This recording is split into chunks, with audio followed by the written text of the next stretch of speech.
मंत्री टीएस सिंहदेव के गृहग्राम क्षेत्र सीतापुर के शासकीय अस्पताल में पाछू कुछ समय ले एंटी रेबीज वैक्सीन इंजेक्शन उपलब्ध नहीं होले लोगन मन ला काफ़ी परेशानी के सामना करे ला पड़त है।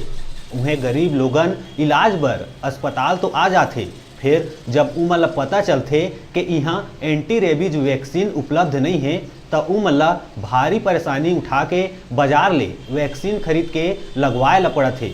कभू कभू बाजार में भी ये इंजेक्शन उपलब्ध नहीं हो पाए। एंटी रेबीज वैक्सीन इंजेक्शन करोड़ों के बने अस्पताल में उपलब्ध नहीं होले लोगन ये इंजेक्शन के खोज में भटकत नजर आते। ये इंजेक्शन मार्केट में भी बहुत कम मिल पाते।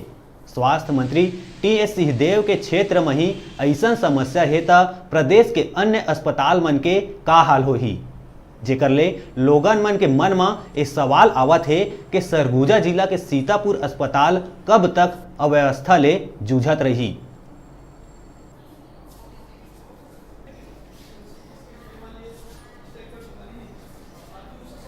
भैया 2 सप्ताह हो गए, 2 सप्ताह से एंटी रेबीज एक भी नहीं है। पागल कुत्ते ने काट रखा है।